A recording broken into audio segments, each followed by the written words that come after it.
वेद धर्म सबसे बड़ा, अनुपम सच्चा ज्ञान, फिर क्यों छोड़ इसे पढ़ लूँ झूठ कुरान। वेद धर्म छोड़ू नहीं, कोशिश करो हजार, तिल तिल काटो चाही, कला काटो कटार। आज इस सत्र की शुरुआत करते हैं। आज संत रविदास जी की जयंती है और यह मैंने जो दोहा पढ़ा है कि तिल तिल काटो और चाहे काटो हजार, तो वो यह आज संत रविदास आज से 700 वर्ष पूर्व सामाजिक समरसता के पुरोधा रहे और उसके पैरोकार रहे। आज उनकी जयंती है, उसी से शुरुआत करते हैं। और जैसा कि आप लोगों ने मंच पर देखा कि उस पर लिखा था ब्रेकिंग इंडिया, और ब्रेकिंग इंडिया हम जब ये बात शब्द आज सुबह से पहली बार जो सत्र था उसमें भी हम जनजाति वाला विषय सुन रहे थे, तो ORP की बात कर रहे थे, तब भी ये बात आई थी ब्रेकिंग इंडिया। तो हम जब ब्रेकिंग इंडिया की बात करते हैं तो देश के विभिन्न विभिन्न क्षेत्रों में जो कई सारे प्रकार की बातें हो रही हैं। कई बार दिल्ली के अंदर हमको लगता है कि दिल्ली में JNU के अंदर भारत तोड़ो के नारे लगते हैं, और फिर कहीं और इस प्रकार से कि अभी याद है कि उत्तर पूर्व में कहीं बात चल रही, कहीं रेड कॉरिडोर की बात चल रही है। तो पूरे देश में अलग अलग प्रकार की बातें चलती, तो हमको लगता है कि कहीं ना कहीं देश को तोड़ने का षड्यंत्र और देश को तोड़ने की बात भी हो रही है। लेकिन जब हम उंगली दूसरी ओर उठाते हैं तो कुछ 3 उंगली हमारी ओर भी होती है। तो आज ब्रेकिंग इंडिया, उसके मर्म को हम थोड़ा समझेंगे कि जितना हमको बाहर से खतरा है, जितना हमको बाहर से संकट है, तो शायद हमारे अंदर से भी कहीं ना कहीं वो संकट है हमको भी। पिछले 1000 साल से रामानंदाचार्य जिनके शिष्य संत रविदास हुए, कबीरदास जैसे उनके महान संत शिष्य हुए, उस परंपरा से लेकर के राणा प्रताप, छत्रपति शिवाजी महाराज, 1857 की क्रांति देखी हमने, बाबा साहब अम्बेडकर संविधान निर्माता, उनको देखा हमने, और पूरे 1000 साल के अंदर हम देखेंगे तो हम जातियों के अंदर बटे, और वो जाति का घाव इतना गहरा है कि वो अब भी जो है वो हमारे बीच में कहीं ना कहीं दंश बनकर हमको आके डसता रहता है, पूरे हिंदू समाज को। और अभी हम लोग मीडिया और इन सब के माध्यम से कई सारी बातें कर ही रहे हैं, देख ही रहे हैं, सोच रहे हैं हम लोग कि क्या क्या चल रहा है हमारा, और सोशल मीडिया पर जो नैरेटिव्स गढ़ने की कोशिश की जाती है हमारे बीच में, वो सब भी हम देख रहे हैं। तो मैं भाई साहब से आज हमारे बीच में विश्व हिंदू परिषद के राष्ट्रीय महामंत्री श्री बजरंग जी बांगड़ा हमारे भाई बीच में उपस्थित हैं। और विश्व हिंदू परिषद के बारे में मुझे जितना पता है कि राष्ट्रीय स्वयंसेवक संघ के जितने विविध संगठन हैं, उसमें विश्व हिंदू परिषद एक ऐसा संगठन है जिसकी स्थापना संघ के द्वितीय सरसंघ चालक पूजनीय गुरुजी गोलकर जी ने इसकी स्थापना की है। और उसकी स्थापना के बाद से आज तक विश्व हिंदू परिषद सामाजिक समरसता के क्षेत्र में, बाकी अन्य क्षेत्रों में वैसे तो जनरली सामान्यतः हम लोग जब विश्व हिंदू परिषद का नाम सुनते हैं तो हमको राम जन्मभूमि ही ध्यान में आता है कि बाबरी का जो अतिक्रमण था वो विश्व हिंदू परिषद के नेतृत्व में अशोक जी सिंघल जी के मार्गदर्शन में वो हटा। लेकिन विश्व हिंदू परिषद सिर्फ इतने तक ही सीमित नहीं है। आज विश्व हिंदू परिषद को 75 वर्ष के लगभग होने आ रहे हैं, 50 वर्ष से अधिक हो चुके हैं। तो आज विश्व हिंदू परिषद सामाजिक क्षेत्र के अंदर, सामाजिक समरसता के क्षेत्र के अंदर विभिन्न आयों में, और एकदम जिस प्रकार का वह संगठन है, चूंकि उसका मैं भी काफ़ी लंबे समय अंग रहा मैं, तो जिस प्रकार का वह संगठन है, तो भाई साहब सामाजिक समरसता के क्षेत्र में विश्व हिंदू परिषद में जिस प्रकार के लोग आते हैं, जिस प्रकार के कार्यकर्ता आते हैं, वो अपने आप में एक सामाजिक समरसता का एक बड़ा एक आइडियल, एक मॉडल टाइप का है, जिस प्रकार के लोग उसमें काम करते हैं। उस संदर्भ में थोड़ी सी जानकारी बताएंगे तो लोगों को पता लगेगा कि विश्व हिंदू परिषद वर्तमान में क्या कर रहा है, तो फिर आगे के प्रश्नों की ओर बढ़ पाएंगे हम लोग। जय सिया राम। फुसफुसाने के लिए नहीं, जय जय जय सिया राम, जय जय सिया राम।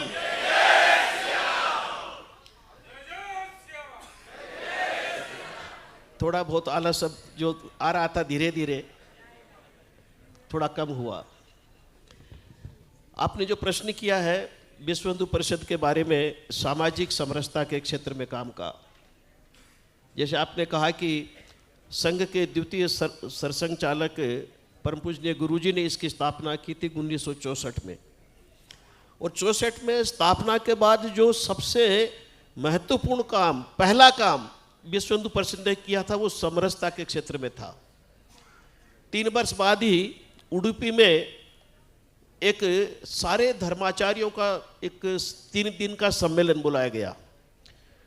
पूज्य गुरुजी ने खुद ने उसमें बहुत मेहनत करके सबको एक जगह एकत्र किया।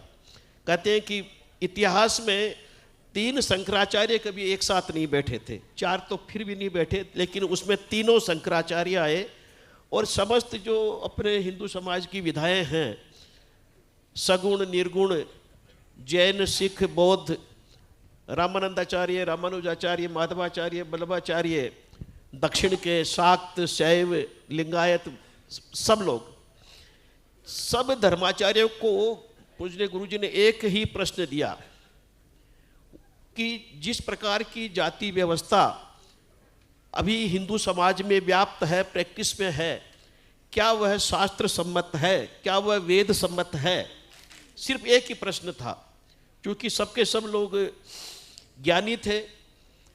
3 दिन के शास्त्रार्थ के बाद में उनका सर्वसम्मति से एक मत था कि जिस प्रकार की व्यवस्था समाज में जाति के नाम पर चल रही है वह शास्त्र सम्मत नहीं है, वह शास्त्र के विरुद्ध है, वेद विरुद्ध है। और उन्होंने उसमें उडुपी के सम्मेलन में कुछ घोषणाएं की थी कि हिंदू सोदरा सर्वे, कि सब हिंदू सहोदर हैं, यानी एक ही माँ के पुत्र हैं। न हिंदू पतितो भवेत, जन्म से कोई भी ऊंचा या नीचा नहीं होता। तो विश्व हिंदू परिषद का सबसे बड़ा, सबसे पहला काम समरसता के विषय को लेकर था। क्षमा कीजिएगा, दिल्ली जैसी रंगीन हवा को आदी हो गया तो यहाँ सबसे स्वच्छ शहर की हवा थोड़ा सा इन्फेक्शन कर गई। तो विश्व हिंदू परिषद की स्थापना ही हिंदू समाज का एक सशक्त अजेय संगठन निर्माण करने के लिए हुई। और सशक्त संगठन के बीच में सबसे बड़ी अगर कोई बाधा उस समय भी थी और आज भी है तो वह है हमारे समाज में फैली हुई ऊंच नीच की, छुआछूत की, अस्पृश्यता की कुछ परंपराएं पहले से बहुत कम हुई है, किसी कानून के कारण से कम नहीं हुई है, कुछ शिक्षा के कारण से। शिक्षा यानी जैसे अभी लेफ्टिनेंट कर्नल जी ने बताया ना, शिक्षा यानी किताबी ज्ञान नहीं, कुछ ज्ञान फैला है, कुछ जागरूकता संगठनों ने निर्माण की है। और इस जागरूकता और प्रबोधन के कारण से इस चीज़ में बहुत हद तक कमी आई है, इसमें कोई शक नहीं। तो विश्व हिंदू परिषद का जो मूल उद्देश्य है हिंदुओं का विश्वव्यापी एक अजेय और सशक्त संगठन खड़ा करना, उसकी एकमात्र सबसे बड़ी बाधा, उसमें बाधा कोई मुसलमान या ईसाई नहीं है, उसमें बाधा कोई वामपंथी दक्षिणपंथी नहीं है, उसमें यह आंतरिक जो हमारी एक परंपरा किसी कालखंड में ये हमारे समाज में की परंपराओं में व्याप्त हो गई एक कुरीति के तरह से, वह है। और उसको मिटाने का काम विश्व हिंदू परिषद अपने स्थापना के समय से ही कर रही है और आज भी कर रही है। आज भी समरसता हमारा सबसे बड़ा आयाम है, सबसे मुख्य मुद्दा है। ये दुर्भाग्य की बात है, जैसे आपने कहा कि रविदास जयंती है, रविदास जयंती दुर्भाग्य से एक समुदाय की जयंती बन गया, उनका उत्सव बन गया। ये उत्सव पूरे हिंदू समाज का उत्सव है। जैसे राम जी का जो जन्मदिन है रामनवमी, कृष्ण जी का कृष्ण जन्माष्टमी, ऐसे ही सारे साधु संतों का अगर जन्मदिन उत्सव होता है तो वो पूरे हिंदू समाज के लिए है, वो समाज के किसी एक वर्ग के लिए नहीं है कि वाल्मीकि जी इस वर्ग के संत थे, रविदास जी इस वर्ग के संत थे, वो वर्ग के नहीं थे। आप सोचिए जरा, रविदास जी का और कबीर जी का हम बड़ा सम्मान करते हैं, लेकिन उन दोनों के गुरु कौन थे? रामानंदाचार्य। दोनों रामानंदाचार्य के शिष्य थे, लेकिन रामानंदाचार्य का नाम आते ही तुरंत एक विशेष तरह का भाव मन में आ जाता है कि वो तो ब्राह्मणवादी होंगे। उनके गुरु का भाव आते ही एक भेदभाव उत्पन्न हो जाता है। और कबीर जी और रविदास जी खुद अब जो है हमारे सामने अपने आप एक सामाजिक समरसता के बड़े पुरोधा बन के हम ये छवि हमने हमारे मनों में निर्माण कर ली, या एक नैरेटिव ने पूरे समाज में निर्माण कर दी कि ये दोनों के दोनों हिंदू समाज में समरसता के पुरोधा थे। उनका गुरु का कहीं कोई उल्लेख नहीं, जिन्होंने उनको ये सब शिक्षा दी। और रविदास जी की शिष्या, बहुत शिष्य थे रविदास जी के, लेकिन एक प्रमुख शिष्या जो समाज में अपना खास स्थान रखती थी, मीराबाई थी।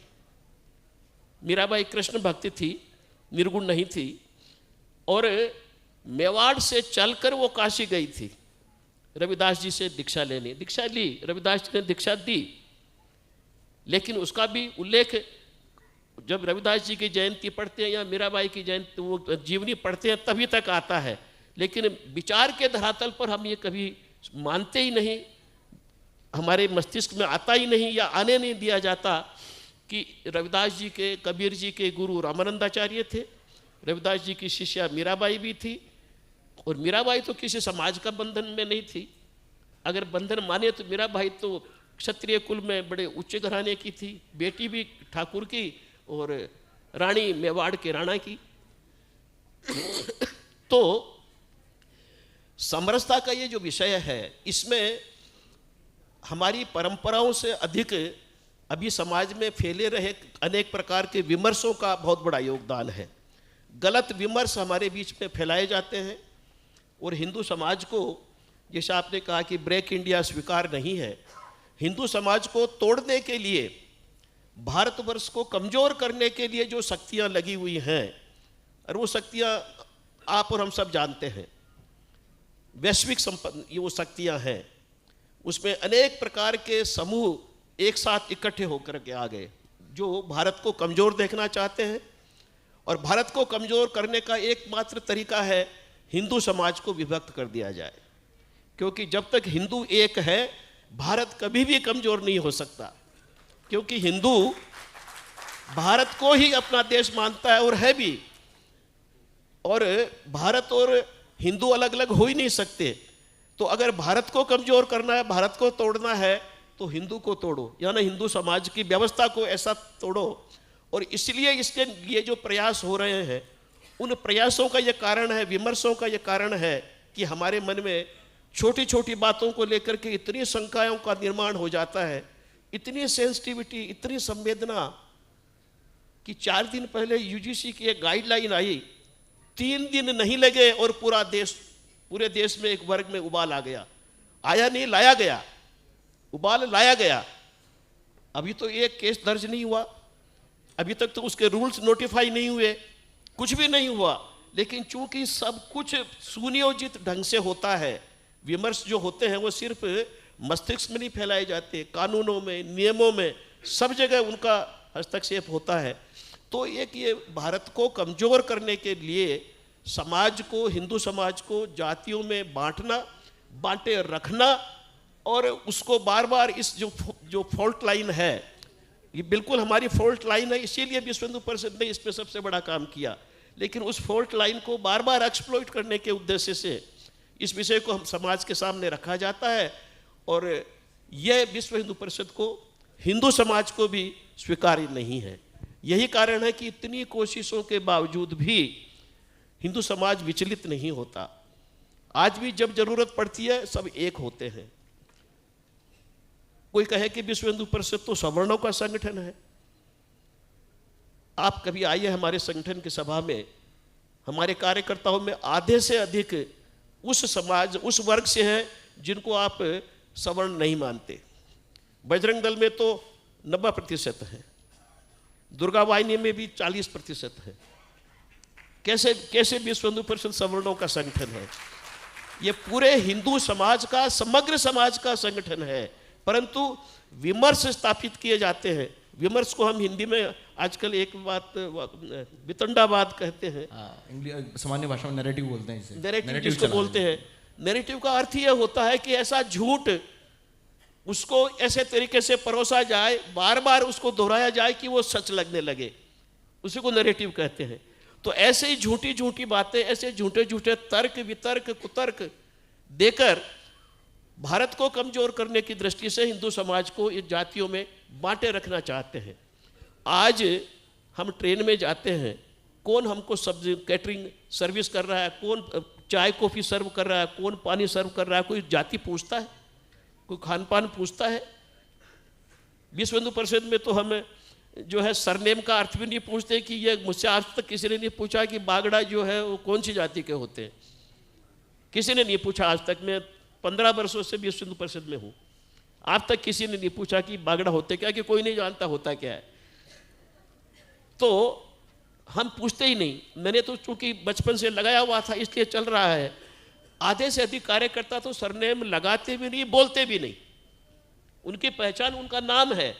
तो ये इस प्रकार के जाति सूचक शब्दों का और जिसकी वजह से किसी भी प्रकार का भेदभाव निर्माण हो, हम न चर्चा करते हैं न बात करते हैं। तो समरसता का ये जो विषय है, ये कोई सिर्फ हिंदू समाज के लिए चिंता का विषय नहीं है, पूरे भारत की राष्ट्र की अखंडता के लिए चिंता का विषय है।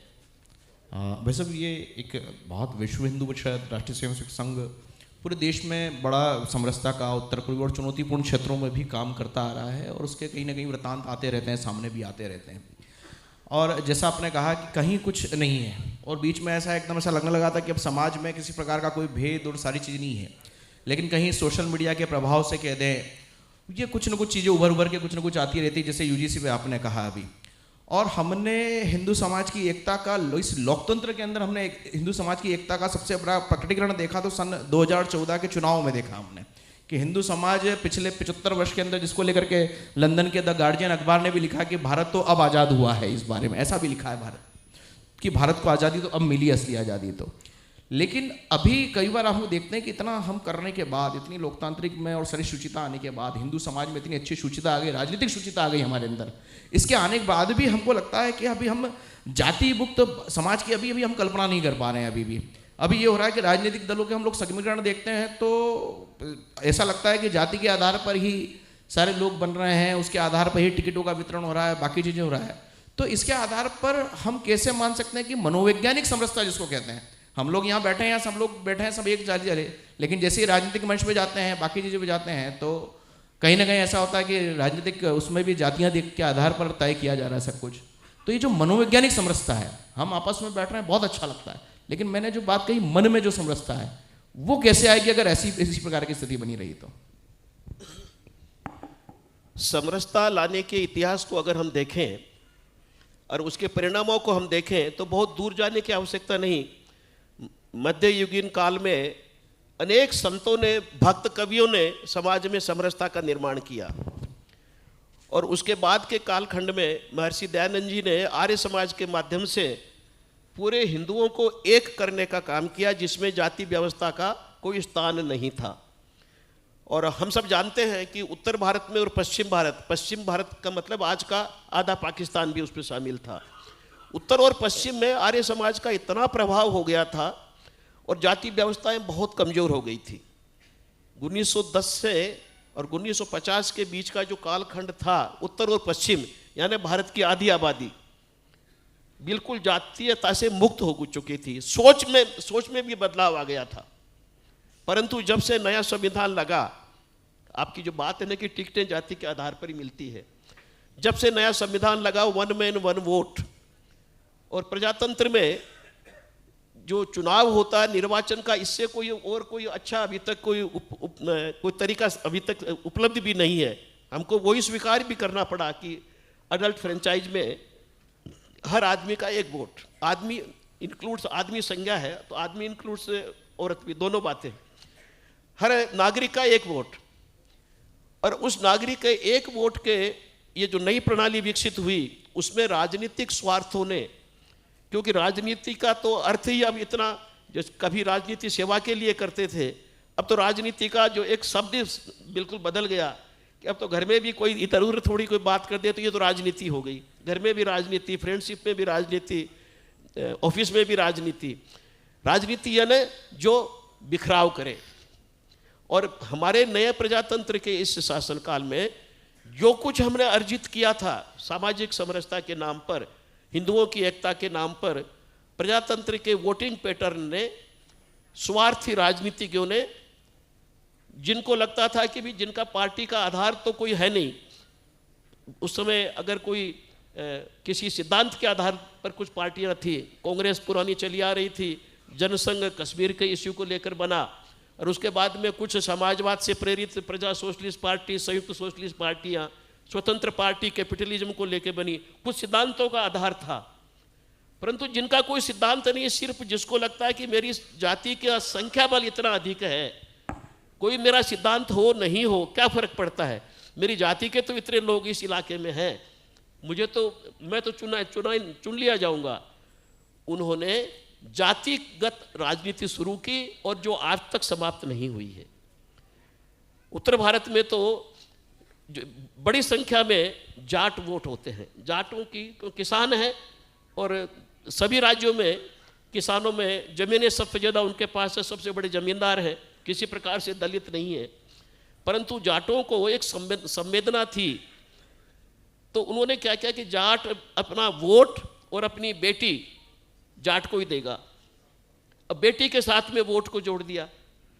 स्वार्थ की पराकाष्ठा देखी, क्योंकि ये समाज में संवेदना होती है बेटी के प्रति, बेटी की प्रतिष्ठा के प्रति, बेटी की सुरक्षा के प्रति संवेदना होती है। उस संवेदना को एक्सप्लोइट करते हुए उससे वोट को जोड़ दिया। अब जाट जाए तो जाए कहाँ? तो जो जहाँ से जो एक शुरू हुआ उसके बाद में तो ये बढ़ता ही गया और हर दशक में जातीय आधारित नई नई पार्टियां खड़ी हुई। जातियों के आधार पर वो जीतती भी है, हारती भी है, और आज भी उसी प्रकार का क्रम चल रहा है। अब टिकटें बीजेपी भी और कांग्रेस भी या सीपीएम भी, जो एक सिद्धांत के आधार पर आधारित पार्टियां थी, उनका इतिहास है, वो जाति आधारित नहीं है, फिर भी टिकटें तो जाति के आधार पर देते हैं। कारण जब भी चुनाव की आहट शुरू होती है, सारे पत्रकार, टीवी, मीडिया में सब जो विश्लेषण करना शुरू करते हैं, हर कॉन्स्टिट्यूएंसी का विश्लेषण, इस कॉन्स्टिट्यूंसी में इतने ब्राह्मण हैं, इतने क्षत्रिय हैं, इतने जाट हैं, इतने शेड्यूल कास्ट है, इतने शेड्यूल ट्राइब है, और ट्राइब में भी इतने संथाल है, इतने भील है, इतने शरणा है। जिस प्रकार का एनालिसिस मीडिया में 2 महीने पहले से आना शुरू हो जाता है, पूरे वोटर्स की, पूरी जनता की एक जातिगत जो एक भावनाएं हैं उनको उभार कर वो सामने ले आते हैं। जो जाति को नहीं मानता वो भी बार बार उसी प्रकार का एनालिसिस पढ़ के उसके मन में भी आता है कि भी हाँ, मेरी जाति वाला तो बनना ही चाहिए। तो आज की जो राजनीति है, स्वार्थी राजनीतिज्ञों ने जाति आधारित राजनीति को इतना बढ़ावा दिया कि कांग्रेस, सीपीएम और बीजेपी, क्षमा कीजिएगा मैं साफ साफ नाम लेके बोल रहा हूँ, जो कुछ आदर्श आधारित पार्टियां हैं, आदर्श हम स्वीकार करें नहीं करें, हम उनसे सहमत हो नहीं हो, लेकिन फिर भी वो जातिगत पार्टियां नहीं है। न सीपीएम जातिगत है, न कांग्रेस जातिगत है, न बीजेपी जातिगत है। उनको भी उसको फॉलो करना पड़ता है, क्योंकि राजनीति में है तो चुनाव के लिए है, चुनाव लड़े जाते हैं तो जीतने के लिए लड़े जाते हैं, और जीतने का समीकरण जिस प्रकार से सेट होता है वातावरण के माध्यम से, वो जातिगत व्यवस्था पर सेट हो जाता है, तो उनको भी अंत पंत में जाकर के वो टिकटों के आधारण में इस चीज़ का एक विषय रहता ही है।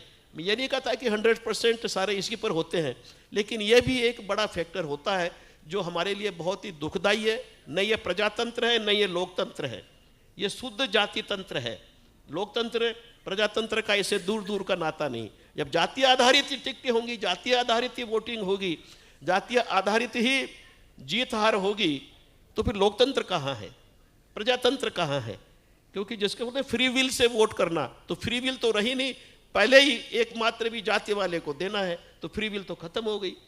दुर्भाग्य से आर्य समाज ने, हिंदू महासभा ने जो इतने अच्छे काम किए थे हिंदू समाज में एकता स्थापित करने के लिए, जातियों को कमजोर करने के लिए, वो सारे प्रयत्न 6-7 दशक के प्रयत्न इस लोकतांत्रिक प्रणाली ने और स्वार्थी राजनीतिज्ञों ने सब पर पानी फेर दिया। और आज भी हम उससे कैसे उभरें, कैसे इस राजनीति से जाति को अलग करें, आज भी ये एक यक्ष प्रश्न भारतीय लोकतंत्र के लिए और हिंदू समाज के लिए बना हुआ है। कोई रेडीमेड आंसर हमारे पास अभी भी नहीं है, लेकिन विश्व हिंदू परिषद में हम जब चुनाव आते हैं तो वैसे तो हम राजनीति करते नहीं, बल्कि हमारे यहाँ तो नियम है कि किसी भी राजनीतिक दल का सदस्य विश्व हिंदू परिषद का कार्यकर्ता या पदाधिकारी हो ही नहीं सकता, मना करते हैं। हमको पता चल जाए तो हम तो बिल्कुल बाकायदा सम्मान समारोह सहित उसको विदा कर देते हैं परिषद से, शुभकामनाओं के साथ। परंतु भारतीय लोकतंत्र का हिस्सा है, समाज, इसी समाज में रहना है, इसी समाज में परिवर्तन लाना है, तो समाज का एक बड़ा मजबूत स्तंभ राजनीति या सत्ता होती ही है। इसलिए 3-4 दिन हम भी काम करते हैं, और उन 3-4 दिन में हम कभी नहीं कहते किसको वोट दो किसको नहीं दो, जाति का तो प्रश्न ही नहीं उठता। हम कहते हैं कि भी वोट देना जरूर जाना, वोट देना हमारा संवैधानिक कर्तव्य है, वोट देना है। और वोट किसको देना है वो आप सब जानते हैं, वो तो हम कहते हैं वोट किसको देना है वो हमें बताने की आवश्यकता नहीं है, हम बताते नहीं, वो सब जानते हैं। समस्या वोटर को घर से निकाल कर बूथ तक ले जाने की है और उसकी हम कोशिश करते हैं। वो किसको देना किसको नहीं देना वो हमारा विषय नहीं। तो हम इस सीमा तक थोड़ा बहुत करते हैं, परंतु ये एक यक्ष प्रश्न भारतीय लोकतंत्र हिंदू समाज के लिए है कि जातियों से राजनीति को कैसे दूर रखा जाए। ये अभी भी, क्योंकि हर चुनाव में ऐसा लगता है कि शिक्षा का प्रसार होगा तो ये जातियां बेमानी हो जाएंगी। शिक्षा यानी जैसे मैंने कहा कि पढ़ाई लिखाई का, क्योंकि बाकी शिक्षा तो जागरूकता का नाम है, उसकी कोशिश हम बहुत करते हैं, नहीं हो पा रहा है। जो संगठन के कार्यकर्ता हैं वो हैं, लेकिन कितने परसेंट, मुश्किल से 1-2% पूरे जनता का हमारे कार्यकर्ता होते हैं, उसी से समाज परिवर्तन नहीं होता। वो जागरण करते हैं, वो जागरूकता का एक निर्माण करते हैं समाज में, उससे जितना हो सकता है वो हम कोशिश कर रहे हैं। अब सब लोकतंत्र के अंदर चूंकि सभी लोग प्रभावित हैं ही, और आपने कहा चूंकि अभी ये तो यक्ष प्रश्न है कि इसका समाधान हम किस प्रकार करेंगे, लेकिन गाये बगाए ये सब चीज़ें अभी भी हमारे पीछे, हमारी हिंदू समाज की अखंडता एकता के पीछे पीछे चलती आ रही है। तो ये जो भेदभाव है वर्गों के बीच में, जो किस कहते हैं, मतलब नैरेटिव है ये, चूँकि महाराणा प्रताप और छत्रपति शिवाजी या बाकी जितना भी हम आज़ादी का इतिहास पढ़ेंगे पिछले 1000 साल का, तो ऐसा भी नहीं रामानंदाचार्य जी का इतिहास है कि संत रविदास जो है उनके शिष्या वो ही हैं, रामानंदाचार्य ये हुआ। तो हम ये जो जातिगत भेद मिटाने के लिए आरक्षण एक बड़ा विषय है, जरा सा उसको छू लेते हैं तो बड़ी सी आँख से लग जाती है देश भर में। तो आरक्षण या जो भी हमारा विधिक प्रावधान है, जिसमें भी जैसे आपने यूजीसी का भी विषय लिया कि जरासे में इतना सब कुछ हो गया उसके लिए, तो आरक्षण और विधिक जो प्रावधान है उतना ही पर्याप्त है या इसके लिए कोई व्यापक रूप से सांस्कृतिक और आध्यात्मिक सुधार की ओर अधिक आवश्यकता है, जिसके कारण से एक चिंतन जिसके अंदर हम एकात्म मानव की भी बात करते हैं हम लोग, और हम कहते हैं कि सब में वही ईश्वर है जो मुझ में है वो सब में है, तो उसके माध्यम से क्या समाधान की ओर हम किस प्रकार से देखते हैं समरसता को? समाज की समस्याओं में, समाज के विषयों में कानून का एक महत्वपूर्ण रोल है, लेकिन कानून से कभी किसी समाज की समस्याओं का समाधान नहीं हुआ। दहेज विरोधी कानून बने कितने वर्ष हो गए? 125 वर्ष, 150 वर्ष। दहेज कम हुआ? बंद होने की तो मैं बात ही नहीं पूछ रहा हूं। पहले से जब ये कानून बना उस समय जितना दहेज था उससे क्या दहेज आज कम है कानून के बावजूद? और कानून में सजा हर 10 साल बाद में कठोर से कठोर होती गई। बाल विवाह का कानून, सारडा कानून बोलते हैं जिसको 1912 में बना था, बाल विवाह तो आज भी होता है, थोड़ा कम हो गया। तो कानून से किसी समस्या का, सामाजिक समस्या का समाधान सामाजिक चेतना और सामाजिक जागरण से ही हो सकता है।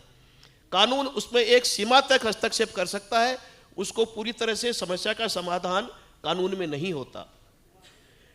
ये जो जातिगत भेदभाव का या जो एक भटकाव का प्रश्न है, इसका भी समाधान आरक्षण में नहीं है। आरक्षण एक, जिस समाज को अब अवसर नहीं मिले, सामाजिक व्यवस्था की वजह से लंबे समय तक उनको शिक्षा के अवसर नहीं मिले, काम करने के अवसर नहीं मिले, उनको अवसर देने के लिए आरक्षण लाया गया था। जरूरी भी था, ये सही भी है, क्योंकि अनेकों शताब्दियों तक अगर सामाजिक व्यवस्था इस प्रकार की विकृत व्यवस्था रही कि भी नहीं, उनको जो जहाँ पर है वहीं ठीक है, तो ये तो ठीक नहीं था, मानवीय भी नहीं था। तो उनको कोई ना कोई तो एक सहारा, कोई ना कोई तो एक सपोर्ट सिस्टम होना ही चाहिए था। वो आरक्षण के नाम से हुआ। लेकिन आरक्षण ने, जहाँ तक हिंदू समाज में भेदभाव का प्रश्न है, भेदभाव कम नहीं किया है, बढ़ाई दिया है। क्योंकि 70 वर्ष बाद में एक परिवार में अगर 4 पीढ़ियां आईएएस बनी हुई हैं, पीढ़ी दर पीढ़ी 4 पीढ़ियां एक ही परिवार में आईएएस है, फिर भी हम क्या उनको वंचित कहेंगे? तो आरक्षण जहां एक बृहद समाज के लिए समर्थन के लिए आवश्यक है, इसकी समय समय पर समीक्षा होती रहनी चाहिए। जब डॉक्टर अंबेडकर ने अपना पहला प्रावधान इसमें 10 वर्ष के लिए किया था, तो संभवतः ये सोचकर किया था कि 10 वर्षों में आरक्षण के समर्थन से शिक्षा भी बढ़ेगी, जागरूकता भी बढ़ेगी, उनको भी सपोर्ट मिलेगा नौकरियों में, बाकी सब कामों में, और शेष समाज में भी एक प्रकार की जागरूकता का निर्माण होगा।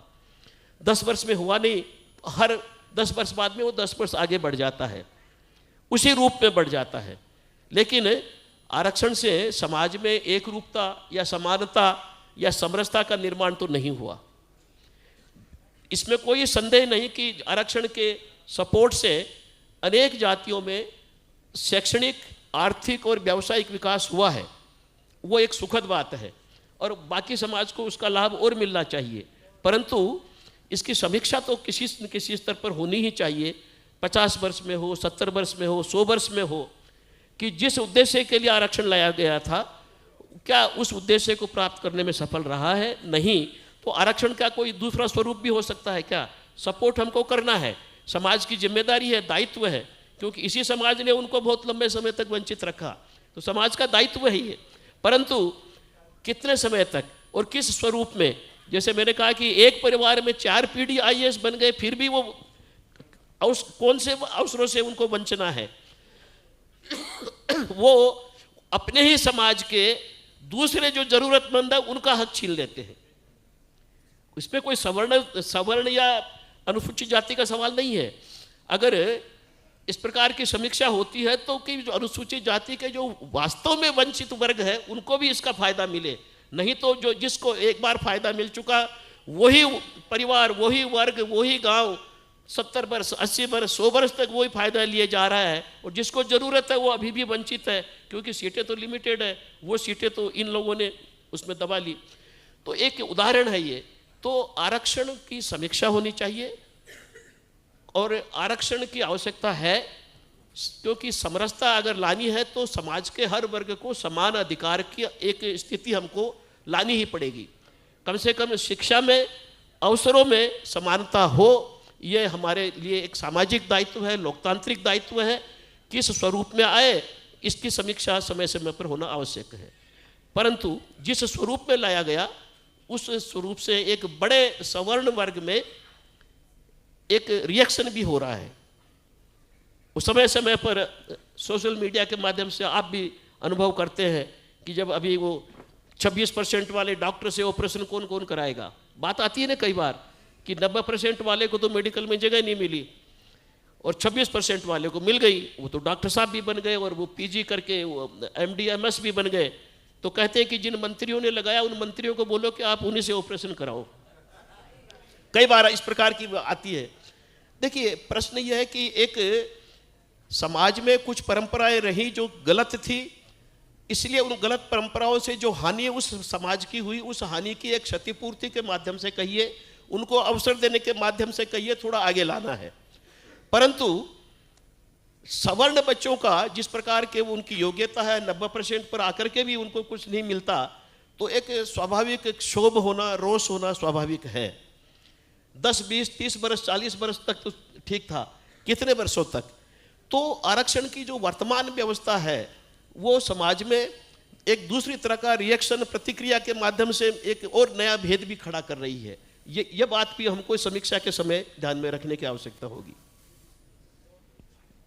बस ये एक तो आरक्षण और सारा विषय है, लेकिन क्या है कई बार अभी स्थिति ऐसी भी बनी है कि हमें आंतरिक और बाहर, जैसे अभी हमने नैरेटिव की बात की, बाहर से विमर्श गढ़ा जा रहा है। जैसे अभी कुछ दिन पहले अमेरिका से एक वहाँ के कोई नेता थे या बिजनेसमैन थे जो वहाँ के राष्ट्रपति के साथ रहते, उन्होंने कह दिया एक सीधा एक छोटा सा शिव का चढ़ा ऑपरेशन सिंदूर के बाद कि भारत में सारे अवसर जो है वो सिर्फ सवर्णों को ही मिल रहे हैं। इस प्रकार के भी प्रश्न आ जाते हैं और ये हमारे मन में बार बार इस प्रकार के नैरेटिव सेट करने की कोशिश करती है, जातिगत नैरेटिव सेट करने की। उसमें आदिवासी, दलित बनाम सवर्ण और आर्य और अनार्य जो थ्योरी है, मूल निवासी बनाम, जैसे भी हमारे तो पूरा आदिवासी क्षेत्र है आसपास इंदौर के पास में, झाबुआ अलीराजपुर पूरा क्षेत्र है, पूरा जनजाति क्षेत्र है, तो आर्य बनाम जो है मूल निवासी, इस प्रकार की बातें की जाती है।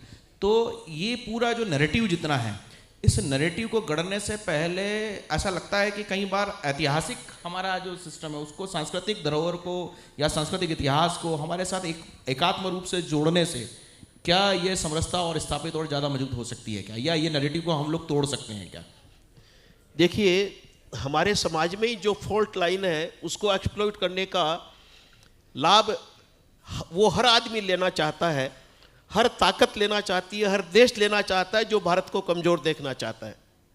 अमेरिका के राष्ट्रपति के जो सलाहकार हैं उन्होंने ऑपरेशन सिंदूर के बाद में एक सवर्ण वाली एक टिप्पणी की, तो उसका जवाब भी उनको तुरंत दिया गया था कि इसरो सरकार का उपक्रम है, इसरो में सारे वैज्ञानिक आरक्षण की नीतियों के अनुसार ही सारे के सारे वैज्ञानिक आते हैं, यानी इसरो के वैज्ञानिकों में कोई जात पात का भेदभाव नहीं है। जो भारतीय समाज में से आता है आरक्षण के नियमों के अंतर्गत भी सवर्ण, अनुसूचित जाति, अनुसूचित जनजाति और जो अहिंदू सभी प्रकार के उसमें सम्मिलित हैं। अब इसरो की सफलता का श्रेय क्या कभी किसी सवर्ण ने लिया है? इसरो की सफलता का श्रेय क्या किसी प्राइवेट आदमी ने लिया है? प्राइवेट इंडस्ट्री में आप कह सकते हैं कि भी आरक्षण नहीं है इसलिए वहाँ सवर्ण अधिक काम करते होंगे। इसरो तो प्राइवेट नहीं है, और इसरो आज भारत का सबसे अधिक वैज्ञानिक रूप से अगर कोई सफलतम संस्था कही जाए तो इसरो है, जिसमें सारे आरक्षण के कानूनों का पालन करते हुए भी वहाँ की टीम ने ये सफलता अर्जित की है। तो हमको इस प्रकार की फॉल्ट लाइन का जब एक्सप्लॉयटेशन कोई करता है तो हमको जवाब के लिए भी सन्निध रहना चाहिए कि किसी भी प्रकार से हमारे अनुसूचित जाति जनजाति के हमारे छात्र, विद्यार्थी, वैज्ञानिक, प्रशासक कमजोर नहीं हैं। उनको अवसरों की कमी थी, बस अब अवसर मिला वो सब आगे आ रहे हैं, सबके साथ कंधे से कंधा मिला के काम कर रहे हैं, क्या कमी है? परंतु जैसे आपने कहा नैरेटिव आ रही है, भारत को कमजोर देखने के क्रम में, यह आज का नहीं है, यह षड्यंत्र 150-200 वर्ष पुराना है। जब मार्क्सवाद यूरोप में पूरी तरह फेल हो गया और उसके बाद में सिर्फ एक रूस और चीन दो जगह वो प्रयोग में था, उसके बाद में रूस पे भी फेल होने लग गया। चीन ने तो कम्युनिज्म में 1970 के बाद ही छोड़ दिया था, वो तो कैपिटलिस्ट कंट्री बन गया। पॉलिटिक्स के नाम से वो कम्युनिस्ट है, बाकी उनकी अर्थनीति में तो कुछ भी कम्युनिस्ट नहीं है। वो तो कैपिटलिस्ट से भी ज़्यादा कैपिटलिस्ट निकला। न कोई लेबर के सेफ्टी के कोई रूल है, न कोई मिनिमम वेज है, न कोई बोनस है, न कोई वर्किंग आवर्स है, तो वो एक अलग विषय था। सारे के सारे वामपंथी जब देखा कि भी हमारा वामपंथ प्रैक्टिकल तौर पर धरातल पर बिल्कुल ये प्रयोग फेल हो गया, कहीं नहीं रहा, सबके सब अमेरिका की यूनिवर्सिटीज़ में जाकर के प्रोफेसर बन गए। आज अमेरिकन यूनिवर्सिटीज़, सारी अमेरिकन यूनिवर्सिटीज़ वामपंथियों का, हारे हुए वामपंथियों का गढ़ है, और उनको भारत के प्रति विशेष तौर से, क्योंकि उनको खतरा मुसलमानों से बिल्कुल नहीं है, उनको खतरा ईसाइयों से नहीं है, उनके विचारधारा को खतरा सिर्फ और सिर्फ हिंदू सभ्यता से, हिंदू संस्कृति से है, क्योंकि विचारवान है, हमारे पास ज्ञान का आधार है और हम उसको काउंटर कर सकते हैं। तो 150 वर्षों से वामपंथी हिंदुस्तान को, भारत को कमजोर करने का षड्यंत्र रचे हुए हैं। तो उन्होंने सबसे पहले सोशल साइंसेज में अपने आदमियों को लगाया, जिसमें हिस्ट्री थी, मास कम्युनिकेशन था, मीडिया था। एक ज़माने में ये था कि वो IIMC एक दिल्ली में है, Indian institute of mass communication, उसके एक बैच में तो 90% CPI के, उस समय एक ही थी CPI CPM, दो नहीं थी, CPI के कार्ड होल्डर सदस्य उसमें स्टूडेंट बने थे। तो उन्होंने अटैक किया हिस्ट्री को, उन्होंने अटैक किया मास कम्युनिकेशन मीडिया को, और आज उन सब तंत्रों पर उनका आधिपत्य है। ये आर्य इन्वेजन की थ्योरी हिंदू समाज में भ्रम फैलाने के लिए, भारत में एक एकता का जो सूत्र है, भारत की एकता का आधार भौगोलिक नहीं है, भारत की एकता का आधार कोई संविधान में लिख दिया इसलिए नहीं है, भारत की एकता का आधार धर्म और संस्कृति है। उस धर्म और संस्कृति को अटैक करने के लिए उन्होंने कि आर्य द्रविड़ का, नॉर्थ साउथ का, ये जातिवाद का, ये जनजातियों के विरुद्ध में कि आप आदिवासी हैं, आदि है ना, आप एबोरिजिन्स हैं, बाकी सब तो बाहर से आए हुए हैं, जैसे ऑस्ट्रेलिया वगैरह में, अमेरिकन कॉन्टिनेंट में होता है वैसे। तो ये विभिन्न प्रकार के विभेद करने के जितने भी तर्क कुतर्क हैं, ये नए नहीं हैं, ये पिछले करीबन 100-150 वर्षों से वामपंथी साहित्यकारों द्वारा और वामपंथियों द्वारा अलग अलग टेक्स्ट बुक में, NCERT की बुक्स में ये सारी चीज़ें लिखी हुई हैं, क्योंकि सारा उनके कंट्रोल में था। CPIM के सपोर्ट से कांग्रेस ने बहुत सालों तक रूल किया था, तो CPIM ने कोई मिनिस्ट्री नहीं मांगी, कोई मिनिस्टर नहीं बना CPIM से। उन्होंने इतना कहा कि भी शिक्षा मंत्रालय जिसको हम कहें उसी को मंत्री बनाओ आप, और शिक्षा मंत्री हमेशा कम्युनिस्ट ही बनता था, CPM का मेंबर नहीं था, मेंबर कांग्रेस का ही होता था, लेकिन धुर वामपंथी। तो वामपंथियों को लगातार शिक्षा मंत्री बना करके शिक्षा के माध्यम से इतिहास की पुस्तकों में, एनसीईआरटी की पुस्तकों में भारत को तोड़ने के विभिन्न आधार पर भेदभाव पैदा करने के ये षड्यंत्र बहुत पुराने हैं, नए नहीं हैं। अभी नया तो एक टेक्नोलॉजी की वजह से वायरल होना जल्दी आसान हो गया। टेक्नोलॉजी की वजह से सोशल मीडिया और मीडिया, इलेक्ट्रॉनिक मीडिया वगैरह पूरे दुनिया में हर कोने में सैटेलाइट की वजह से पहुंच जाता है, इसलिए हमको लगता है कि ये नया है। ये नया नहीं है, परंतु हमारे भी कई इतिहासकारों ने, बहुत सारे इतिहासकारों ने इन सब का खंडन भी किया है। लेकिन हमारे इतिहासकारों को, वो आजकल कहते हैं ना कि जैसे वो ट्विटर की या फेसबुक की एल्गोरिदम्स होती हैं कि अगर इसने कुछ लाइक किया है उसको तो तुरंत वो फटाफट मिलियंस में हो जाएगा, और दूसरा किसी हमारे कार्यकर्ता ने किया है तो बस वहीं पर ख़त्म हो जाएगा। वो एल्गोरिदम्स को कंट्रोल करके वो एक भाव को भी वो कंट्रोल करते हैं। तो इस प्रकार का जो एक टेक्नोलॉजी का भी मिसयूज हो रहा है, इसमें सत्य को भी सामने नहीं आने दिया जा रहा है, टेक्नोलॉजी को कंट्रोल करके भी। तो हिंदू समाज को इसमें हर प्रकार से हमको अभी बहुत सारी प्रयत्न भी करना है, कोशिश भी करनी है। जब उन्होंने ये आर्य द्रविड़ की बात कही थी तो हमारे पूज्य सत्संग चालक जी ने राखीगढ़ी नाम की जगह पर एक खुदाई हुई थी। राखीगढ़ी हरियाणा में सरस्वती नदी के किनारे का एक बहुत बड़ा शहर है। मोहनजोदड़ो और हड़प्पा से भी पुराना और मोहनजोदड़ो और हड़प्पा से भी बड़ा शहर है। अभी उसमें खुदाई चल रही है, अभी पूरी नहीं हुई है, इसलिए उसका आकार कितना है अभी तक वो सामने नहीं आया, लेकिन 30-35 वर्षों से वहाँ खुदाई है। वहाँ पर जो कंकाल मिले उनका डीएनए करवाया गया, तो राखीगढ़ी तो सरस्वती नदी के किनारे थी, उनका डीएनए, और जब भारतवर्ष के भी पूरी आबादी का एक बार डीएनए सर्वे हो चुका है उसमें कोई अंतर नहीं मिला। पूरे भारतवर्ष के उत्तर, दक्षिण, पूर्व, पश्चिम के लोग सब एक ही डीएनए के लोग निकले। ये सत्संग चालक जी ने अनेक बार ये बात कही है, लेकिन ये बात ये सत्य है, स्थापित ही नहीं होने देते, उसको रेफर ही नहीं करते, उसका कहीं संदर्भ ही नहीं लेते, क्योंकि वो उनके नैरेटिव को सूट नहीं करता। इसलिए हमारे कम से कम हिंदू समाज में, सब में इस बात की जागरूकता होनी चाहिए कि हम बराबर अंडर अटैक हैं, हमको एक रहना है सत्य के आधार पर। सिर्फ इसलिए नहीं कि हम हिंदू हैं और हमारी जो मान्यता है वो ही सही है। अगर कोई सत्य है तो हम बदलने को भी तैयार हैं, लेकिन असत्य के आधार पर हम हमारी परंपराएं नहीं छोड़ने वाले। ये जागरूकता का प्रश्न है, तो पूरे समाज को इसमें जागरूक रहना होगा। राष्ट्र की अभी आपने, हम वैसे वामपंथ की बात कर रहे थे, तो जो वामपंथ की बात होती है तो मतलब सामान्यतः भी ये मध्य प्रदेश इतना प्रभावित जगह नहीं है, अलग अलग रूप है यहाँ पर। वामपंथ अलग रूप से दिखा है यहाँ पर कि यहाँ पर वो आदिवासी क्षेत्रों में मूल निवासी का नैरेटिव बढ़ने के साथ में यहाँ वामपंथ आता है, अलग अलग विषय है, या फिर वो जातियों के विषय में आता है, या वामपंथ के भी मार्ग इस प्रकार के लोगों के साथ में वामपंथ आता है यहाँ पे। लेकिन सामान्यतः जो लोगों ने देखा है वो दिल्ली में जेएनयू का वामपंथ देखा है, जो एग्रेसिव दिखता है, वो जरा से में कुछ ना कुछ, अभी जैसे इंडिया गेट पे उन्होंने कुछ बहुत सारा आंदोलन वगैरह किया उन्होंने, तो उनके मूल में होता है कि आर्थिक, उनका जो मूल है वो अर्थ है, वो सबको समान दृष्टि से देखते हैं, बाकी चीज़ देते हैं, और उसी में से वो अपना नैरेटिव भी करते हैं बार बार।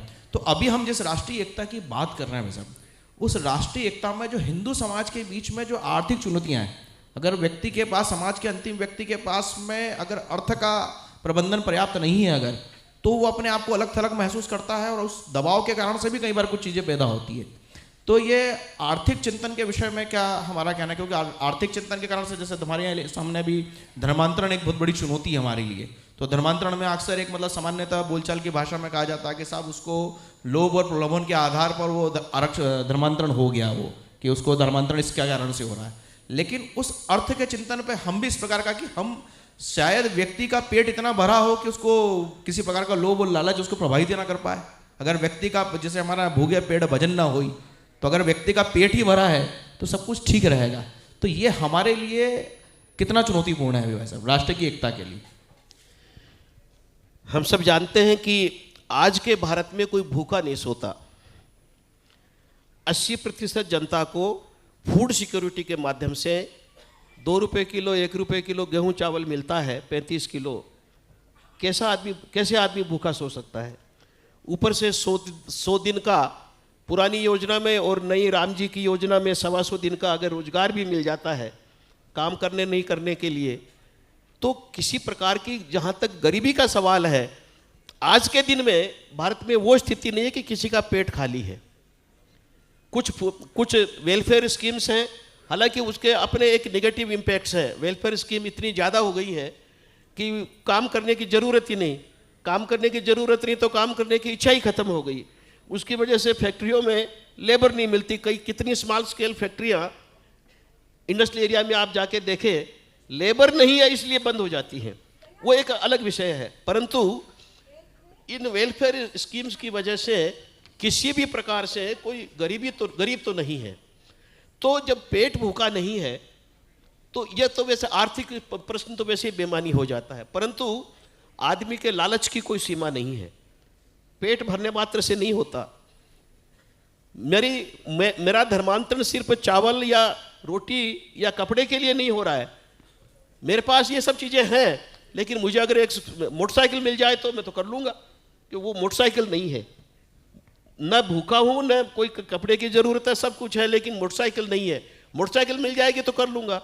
जिसके पास ये सब भी है, कोई कहे मैं तुमको मकान बना के दे दूँगा, तो लालच की कोई सीमा नहीं है। देखिए, हमको समझना पड़ेगा कि धर्मांतरण वगैरह जो पिछले 25 वर्षों से अचानक वापस क्यों आ गया ईसाईकरण में। पहले बीच में अंग्रेजों के जाने के बाद में एक बार लगा कि 50 वर्ष तक अब सब बात खत्म हो गई।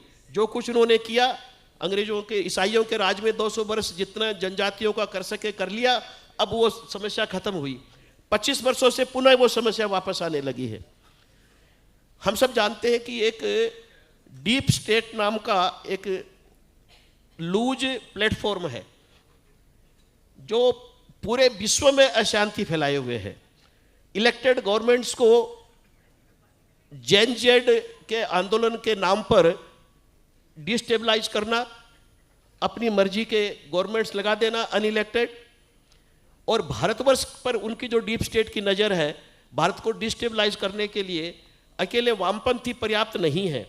आपने कहा कि मध्य प्रदेश में कभी वामपंथी का रहा नहीं, कोई बड़ा इश्यू नहीं रहा, पॉलिटिक्स में नहीं रहा, लेकिन समाज में डीप स्टेट में पार्टनर कौन कौन है? वामपंथी उनको फिलोसॉफिकल आइडियोलॉजिकल आधार देते हैं। जॉर्ज सोरोस नाम के एक वहाँ पर बड़े अरबपति धनपति हैं, वो उनको सारा फाइनेंशियल रिसोर्सेज मुहैया कराते हैं, और उनके दो ग्राउंड पार्टनर हैं क्रिश्चियंस और इस्लाम। क्रिश्चियनिटी और इस्लाम ये दोनों उनके ग्राउंड पार्टनर है। ये चारों मिलकर के भारत में काम कर रहे हैं। तो भारत में वामपंथी कम्युनिस्ट पार्टी के माध्यम से नहीं आ रहे हैं। अब तो वामपंथी ज़्यादा रहे भी नहीं, ले दे के केरल में थोड़े बहुत बचे हैं, वो भी न कम्युनिज्म के सिद्धांत पर चलते हैं, न उनका कोई फॉरेन कम्युनिस्ट से किसी प्रकार का कोई रिलेशनशिप है। तो आइडियोलॉजी के नाम पर तो ख़त्म भी हो गया, परंतु डीप स्टेट में जो वामपंथी आइडियोलॉजिकल उनके गुरु हैं, वो जो उनके जो 3 अदर पार्टनर हैं, जिसमें क्रिश्चियनिटी और इस्लाम उनके ग्राउंड वर्कर्स हैं, उनका अपना स्वार्थ है कि हमारा नंबर बढ़ेगा, और वामपंथियों का यह है कि जितने बड़ी संख्या में हिंदुओं को अगर क्रिश्चियन बना दिया जाता है तो उनकी राष्ट्रीयता के भाव में कमी आती है, हिंदू समाज की संख्या कम होती है, हिंदू समाज की ज्ञान प्रसार कम हो जाएगा और हिंदू समाज टूट जाएगा, और यही वो देखना चाहते हैं। तो ये इसमें कोई वो क्रिश्चियन कोई अलग नहीं है, इस्लाम का जो भी कुछ हो रहा है, लेकिन वो वैसे सामने दिखता है कि अलग अलग काम कर रहे हैं, लेकिन अपने प्लेटफॉर्म पर, डीप स्टेट की मीटिंग्स में, डीप स्टेट के प्लेटफॉर्म पर जाके ये सब एक हैं, एक common principal, common program, common thread के तहत काम करते हैं। सबको रिस्पॉन्सिबिलिटीज अलग अलग बंटी हुई है। इस षड्यंत्र को हमको अच्छी तरह से समझना होगा। आप में से कई लोगों ने, आप जानते भी हैं, वोकेइज्म यहीं से निकला है, यहीं से सब कुछ शुरू हुई है। जेएनयू में जो कुछ होता है, टूल किट बोलते हैं ना उसको, टूल किट सब बन के वहाँ से आते हैं, सब बाहर से टूल किट बन के आते हैं, नारे वहाँ से लिखे हुए बनकर आते हैं। जेएनयू में उनके फूट सोल्जर्स हैं, और उनको वो नारे दे देते हैं, टुकड़े होंगे इंशाअल्लाह, या जो भी कुछ जिस प्रकार का हम समय समय पर सुनते रहते हैं। कोई भी छोटी सी घटना हुई, जेएनयू में उबाल आ जाता है। पहले जितना नहीं आता, अब बहुत कम हो गया है, लेकिन फिर भी ख़त्म नहीं हुआ है। तो एक बहुत बड़ा हिंदू समाज को, भारत को कमजोर करने और तोड़ने का षड्यंत्र है, और इसकी हमको समझ जितनी जल्दी आए उतना ज़्यादा अच्छा है। हम ये नहीं सोचें कि भी कम्युनिस्ट एमपी में तो नहीं है, लेकिन कम्युनिस्ट क्रिश्चियन पादरी के माध्यम से काम करते हैं यहाँ पर, समाज को तोड़ने का, हिंदू समाज को कमजोर करने का, भारत को कमजोर करने का। तो ये कि बहुत बड़ा लॉन्ग टर्म षड्यंत्र है। उनकी जो योजनाएं बनी हुई है वो 10 साल की में क्या होगा, 20 साल में क्या होगा, 50 साल में क्या होगा। हमारी सोच तो एक पंचवर्षीय योजना या आज की बात करें तो एक एनुअल बजट पर रहती है, 1 साल में क्या होगा।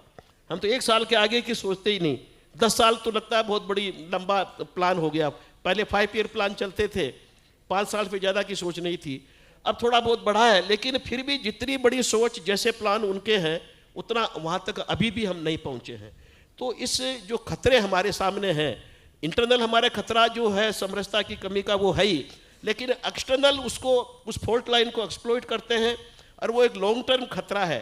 हमको लगता है एक्सटर्नल खतरे अलग अलग हैं, अलग अलग नहीं है, वो सब कोऑर्डिनेशन में काम करते हैं। वो एक ही खतरा है, और वो खतरा हमारी फॉल्ट लाइन को ही एक्सप्लॉइट करके आगे बढ़ता है। इस बात को हिंदू समाज को समझने की आवश्यकता है। बस अब समय की अपनी सीमाएं हैं, थोड़ा मैं एक संक्षेप में अंतिम प्रश्न के साथ और नीचे समाजजन से 1-2 प्रश्न के साथ इस सत्र को समापन की ओर लेके चलते हैं। तो एक अंतिम प्रश्न है भाई साहब, और थोड़ा समय की बाध्यता के कारण से उसको संक्षेप में देने का आग्रह है। हमारे यहाँ जितनी ब्रेकिंग इंडिया और जितने सारे नैरेटिव्स है और उन सबका जो जवाब है, और जिसके कारण से हम पिछले 1000 साल के प्रयासों के बाद भी आज हम अपने स्वधर्म में बने हुए हैं, मतलब हम हिंदू बने हुए हैं, तो उसके पीछे की एक बहुत बड़ी जो ताकत है वो है हमारी कम्युनिटी बॉन्डिंग, जिसको कहते हैं अंग्रेजी में, सामाजिक जुड़ाव जो हमारा है। और अभी इस डिजिटलाइजेशन के युग में, इस आधुनिकीकरण से कारण और शहरीकरण के कारण से कहीं ना कहीं उसके अंदर विघटन सा दिख रहा है कि उसके कारण से जुड़ाव में कमी आ रही है।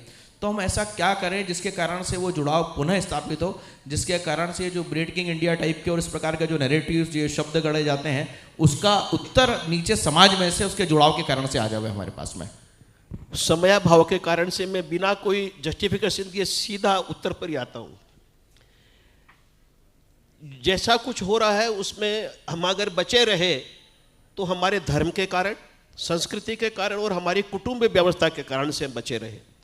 अब कुटुंब व्यवस्था हमारी चैलेंजिंग दौर से गुजर रही है, और उसको ठीक करने के लिए मैं ये तो कह नहीं सकता कि भी आज से 100 वर्ष पुराने वाली जो अनडिवाइडेड फैमिली की व्यवस्था थी उसको वापस लाया जाए, मुश्किल है।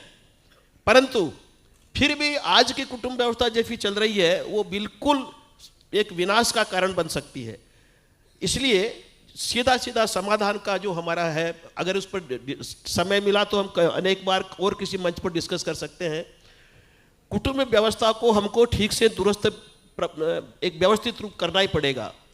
लेट मैरिजेज को बंद करके समय पर मैरिजेज हों। लड़की की उम्र 22, 23, 24 और लड़के की उम्र 23, 24, 25 तक शादी होनी चाहिए। लेट मैरिजेज में एडजस्टमेंट की संभावना कम होती है और तलाक बढ़ रहे हैं। हमारी कुटुंब व्यवस्था भंग हो रही है। फैमिली कोर्ट के आंकड़े हैं कि जो शादी 30 वर्ष की उम्र के बाद में हुई उनमें से 31% शादियां 5 वर्ष के अंदर अंदर फैमिली कोर्ट में तलाक के लिए आ गई। 31% लेट मैरिजेज में जो होती है। शादी समय पर हो। परिवार में बच्चों की संख्या, 60s में PL 480 का जमाना था, संख्या ज़्यादा थी, अनाज कम था, तो एक 2 या 3 का परिवार नियोजन का नारा लगा। उसके बाद में कोई नारा नहीं लगा। किसी ने नहीं कहा कि 2 या 3 से 1 या 2 पर आओ या 1 या 2 से 1 पर आओ। कोई ज़रूरत नहीं थी, कोई नारा नहीं, कोई आह्वान नहीं। हम अपने आप सिर्फ हिंदू, अपने आप हम जो है एक 1 चाइल्ड नोट पर आ गए। ये बहुत ही घातक है, गलत है, आपराधिक है। आपराधिक समाज के प्रति, अपराध राष्ट्र के प्रति, अपराध उस सिंगल चाइल्ड के प्रति भी है कि जिसको आप दुनिया में अकेला छोड़ के जाएंगे। लड़का या लड़की या कोई प्रश्न ही नहीं है, सब दोनों समान है। परंतु सिंगल चाइल्ड फैमिली मतलब वो तो फिर आपके बाद में उसका कौन, अकेला बच्चा, उसके प्रति भी ये अपराध है। तो परिवार में कम से कम, पहले तो हम लोग 7 बहन भाई हैं। आप में से भी ज़्यादातर 6-7 बहन भाइयों वाले होंगे। उतनों की तो मैं बात ही नहीं कर सकता। लेकिन कम से कम परिवार में 3 बच्चे अवश्य होने चाहिए अगर आपको हिंदू समाज का भविष्य सुरक्षित रखना है। तो कुटुंब व्यवस्था के आधार पर हमने हजारों वर्षों के झंझावात झेलकर भी हम जिंदा रहे। अकेली संस्कृति है ना कि बात कुछ तो है जो मिटती नहीं हंसती हमारी, वो कुछ जो है ना वो कुछ हमारी कुटुंब व्यवस्था, हमारा धर्म, हमारी संस्कृति है। इसलिए इन तीनों चीज़ों को हमको बचा के रखेंगे तो हिंदू धर्म अक्षुण्ण रहेगा। बहुत धन्यवाद भाई साहब। और पूरे सत्र में पूरा 1 घंटे में हमने जो जिस प्रकार का हम लोगों ने भाई साहब से जिस प्रकार की बातें सीखी जानी इस पूरे सत्र में, और ब्रेकिंग इंडिया समाज के अंदर हमने 3 उंगली पूरे सत्र में अपनी ओर ही रखने की कोशिश की है, बजाय बृहस्पति सामने वालों को उंगली दिखाने की अपेक्षा। और अंत में जो भाई साहब ने समाधान दिया है कि उस सबका समाधान हमारे कुटुंब में, हमारी परिवार में, और जो हमारा मातृ संगठन कहता भी है, राष्ट्रीय स्वयंसेवक संघ कहता भी है कि व्यक्ति अगर ठीक होगा तो समाज ठीक हो जाएगा। व्यक्ति ठीक है तो परिवार ठीक है, परिवार ठीक है तो समाज ठीक है, समाज ठीक है तो पूरा देश ठीक है। उसके लिए आज पूरा सत्र हमारा बहुत अच्छा चला। अब कोई अपने बंधु समाज सामने जो बैठे हैं उनमें से कोई प्रश्न पूछना चाहता है तो पूछ सकता है। जी जी।